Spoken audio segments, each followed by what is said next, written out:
Shalom, puji Tuhan, kita bersyukur kepada Tuhan karena hari ini Tuhan masih memberikan kesempatan kepada kita. Kita akan mendengarkan kebenaran firman Tuhan dan kita bersyukur karena hari ini Tuhan masih berikan kita hak istimewa untuk mendengarkan kebenaran firman Tuhan. Bapak Ibu yang dikasih oleh Tuhan, tajuk firman Tuhan hari ini yaitu Nilah setitik merusak susu sebelanga.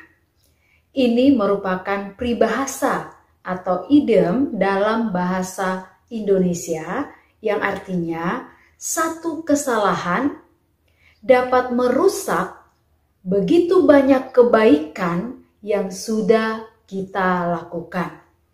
Atau satu dosa dapat merusak atau berdampak bagi setiap kebaikan-kebaikan yang telah kita lakukan.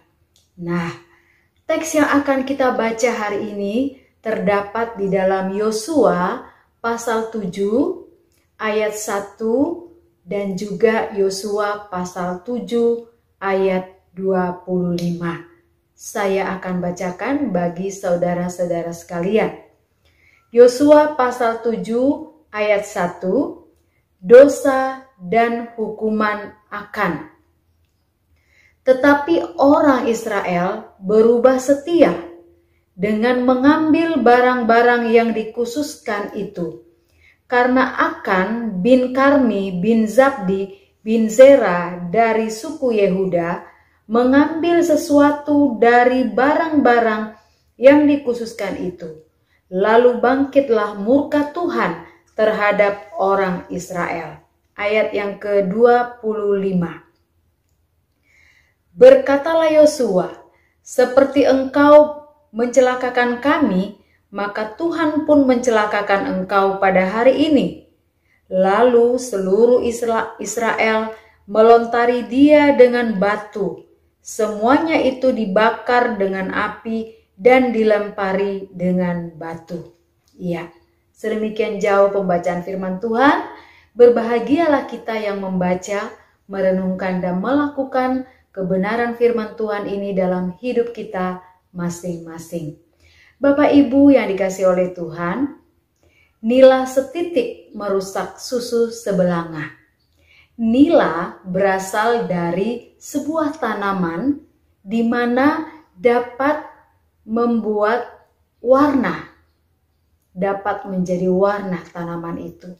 Sehingga ketika setetes pewarna itu akan diteteskan ke dalam sebelanga susu, maka susu itu akan berubah warna sesuai dengan warna tanaman itu, biasanya biru keungu-unguan. Nah, inilah yang dipakai bahwa nila setitik merusak susu sebelanga. Apa maksudnya dalam bagian firman Tuhan ini? Mari kita renungkan bersama-sama. Dalam teks yang kita baca hari ini, itu menggambarkan, mengisahkan perjalanan bangsa Israel dari Mesir menuju tanah Kanaan. Kemudian dalam perjalanan itu, mereka bertemu dengan kota Yeriko. Kota di mana mereka akan melewatinya ketika masuk tanah Kanaan. Dan tentu saja mereka tidak bisa sembarang melewati kota itu. Maka terjadilah peperangan di antara mereka. Bangsa Israel menyerang kota Yeriko yang begitu kokoh, yang dibentengi oleh tembok Yeriko yang begitu kuat dan megah. Tetapi karena Tuhan bersama dengan mereka, maka dengan mudah mereka menyerang, mereka merobohkan tembok Yeriko dan mereka berhasil melewati kota itu. Dan jauh sebelumnya, di dalam pasal 6 ayat 18, Yosua mengingatkan kepada bangsa Israel supaya tidak mengambil satupun barang dari hasil penyerangan kota Yeriko itu. Karena barang-barang itu akan dijadikan perbendaharaan di rumah Tuhan, dan yang lainnya akan dibakar. Jadi mereka harus menjaga kekudusan hidup, tidak boleh mengambil satu barang pun dari barang-barang perbendaharaan itu. Ada emas, perak, dan semua yang didapatkan dari hasil penyerangan kota Yeriko. Tetapi Bapak Ibu, dari pasukan itu ada seorang pasukan yang bernama Akan. Akan ini dari keturunan suku Yehuda. Diam-diam akan mengambil barang yang sudah dikhususkan untuk perbendaharaan rumah Tuhan. Apa yang akan ambil? Akan mengambil jubah yang indah, akan mengambil 200 sikal perak, dan akan bin Zera ini mengambil 50 sikal emas. Jadi ada 3 benda yang dicuri oleh Akan. Nah, Bapak Ibu, tidak ada yang tahu apa yang dilakukan Akan. Tidak ada yang lihat, seorang pun pasukan, pemimpin, tidak ada yang tahu jikalau Akan telah mengambil barang-barang yang tidak boleh diambil. Akan merasa tenang, akan merasa aman. Sepertinya tidak ada yang melihat. Tetapi jangan salah Bapak Ibu, mata Tuhan ada di segala tempat, mengawasi orang yang jahat dan orang yang baik. Ada di dalam Amsal pasal 15 ayat 3. Dan Tuhan adalah Tuhan yang Maha Tahu. Sehebat-hebatnya Akan menyembunyikan apa yang dia lakukan akan ketahuan. Maka pada suatu waktu ketika mereka sudah berhasil menyerang kota Yeriko, kota yang megah itu mereka dapat kalahkan. Kali ini mereka disuruh oleh Yosua untuk menyerang sebuah kota kecil yang namanya kota Ai. Kota ini berpenduduk sangat sedikit, sehingga pasukan yang disuruh mengintai kota Ai berkata, tidak perlu kita datang banyak kepada kota Ai. Cukup 2.000 atau 3.000 pasukan saja yang diutus, karena mereka sangat sedikit. Lalu dengan percaya diri, pasukan Israel datang menyerang kota Ai atau bangsa Ai. Apa yang terjadi? Mereka kalah lari tunggang langgang karena mereka dikalahkan oleh bangsa Ai yang sangat sedikit itu. Pasukan Israel 36 orang mati terbunuh oleh bangsa Ai. Dan kalah, bangsa Israel mengalami kekalahan yang besar dari penduduk yang sangat kecil. Apa penyebabnya? Setelah itu Tuhan memberitahu kepada Yosua bahwa di antara pasukan Israel ini ada seorang yang sudah tidak jujur, yang telah mencuri benda-benda yang dikhususkan di rumah Tuhan. Maka Yosua menyelidiki dan ditemukanlah si Akan ini orang yang telah mencuri barang-barang itu. Setelah diketahui, maka Akan akhirnya mengaku. Dalam Yosua pasal 7 ayat 20, lalu Akan menjawab Yosua katanya, benar, akulah yang berbuat dosa terhadap Tuhan Allah Israel, sebab beginilah perbuatanku. Aku melihat di antara barang-barang jaran itu jubah yang indah buatan Sinear, dan 200 sikal perak, dan sebatang emas yang 50 sikal beratnya. Aku mengingininya, maka ku ambil semuanya itu, disembunyikan di dalam kemahku dalam tanah, dan perak itu dibawa sekali. Jadi akhirnya Akan mengaku, dan ternyata dia menyembunyikan barang-barang itu di dalam kemahnya. Nah, apa yang terjadi selanjutnya? Akhirnya Akan dan keluarganya dan ternak kambing dombanya, anaknya laki-laki, anaknya perempuan, dan semua yang dimiliki oleh Akan, akhirnya dia dibawa ke lembah Akor, dia dilempari dengan batu, dan kemudian dia dibakar. Sungguh tragis nasib daripada Akan. Akan harus mengalami akibat dari perbuatannya. Bukan hanya Akan yang mengalami, tapi juga seluruh isi keluarganya mengalami dampak perbuatan daripada Akan. Nah, Bapak, Ibu, Saudara yang dikasihi oleh Tuhan, pelajaran apa yang kita dapatkan dari peristiwa ini?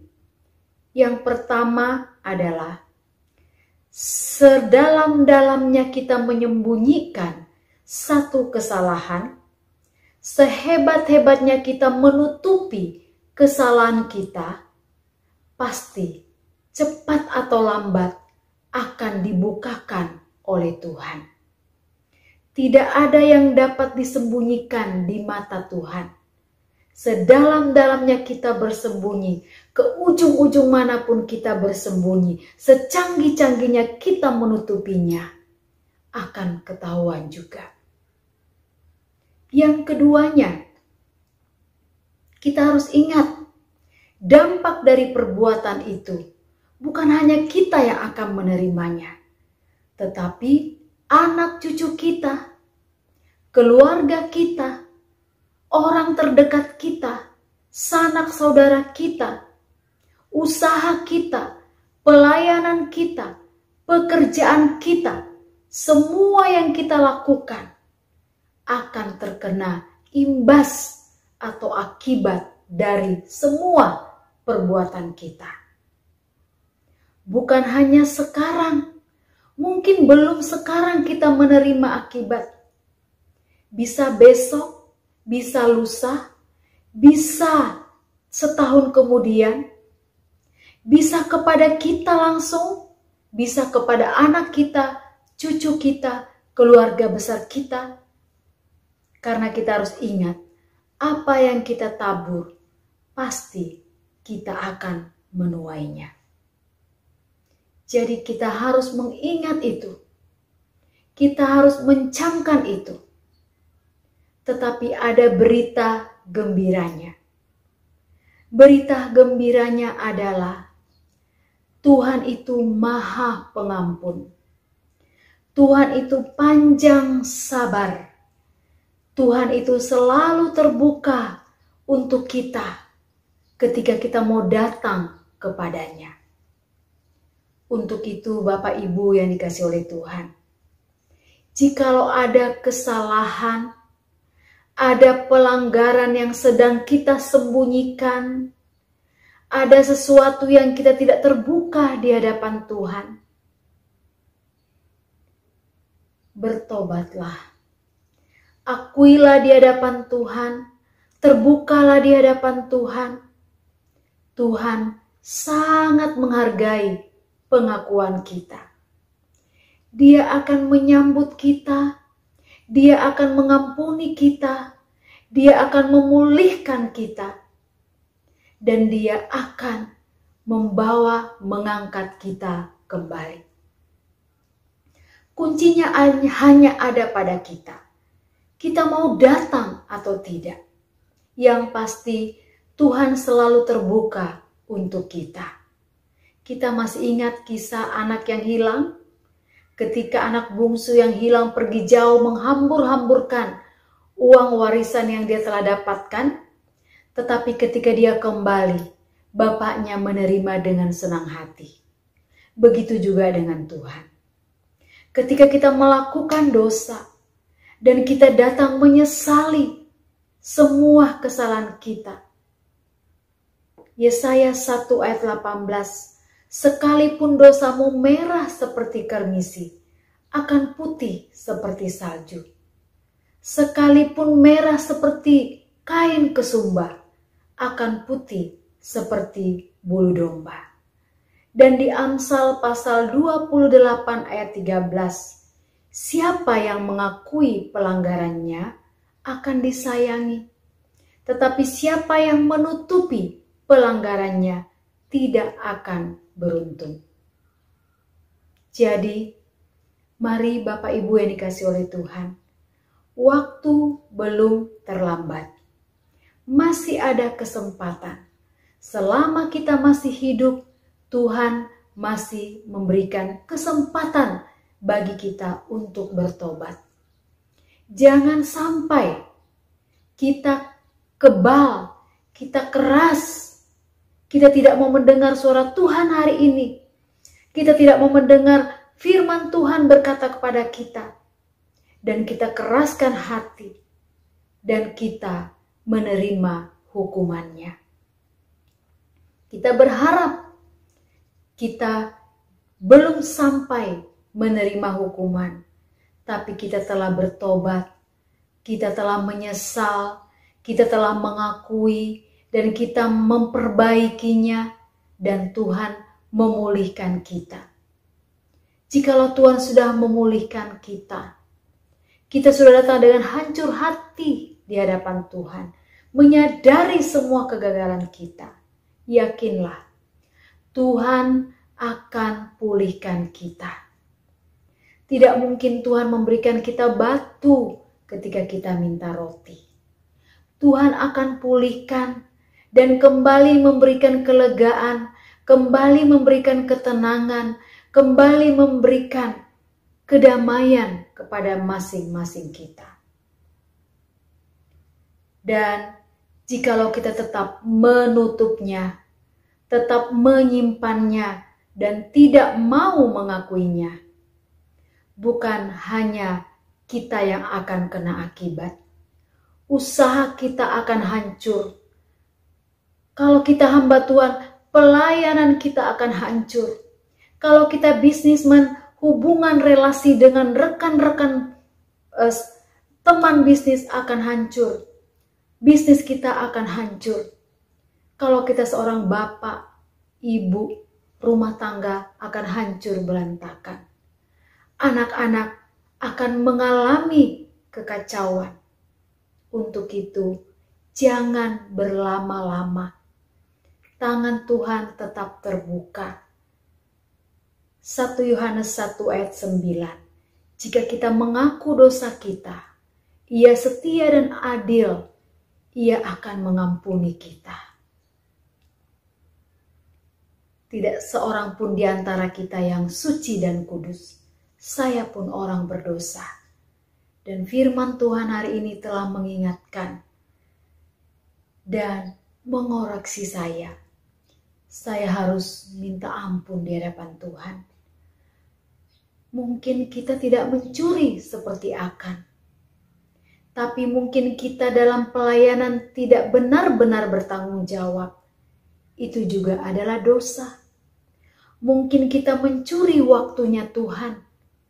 Itu juga dosa. Seharusnya ibadah jam 9, tapi kita datang ibadah jam 10. Mungkin kita juga tidak mencuri seperti Akan, tapi kita mengecewakan keluarga kita. Kita membuat mereka kehilangan pegangan karena kita mengabaikan mereka. Kita mengabaikan anak-anak kita karena kita egois, kita lebih mementingkan diri kita sendiri. Atau mungkin ada hal-hal yang kita tidak jujur kepada pasangan kita, kepada suami kita, kepada istri kita, kepada anak-anak kita. Mari kita bertobat. Mari kita mengakui, mari kita menyesali supaya Tuhan pulihkan dan Tuhan kembali memberkati kita. Marilah kasih kita yang mula-mula kepada Tuhan kembali lagi datang kepada Tuhan. Kita harus sadar, tidak ada seorang pun di dunia ini yang dapat menolong kita, yang dapat menyelamatkan kita, yang dapat memberkati kita kecuali Tuhan. Hanya Dialah kita datang memohon pertolongan. Hanya kepada Dialah kita berserah, hanya kepada Dialah kita andalkan, hanya kepada Dialah yang dapat memulihkan segalanya. Untuk itu, jangan berlama-lama.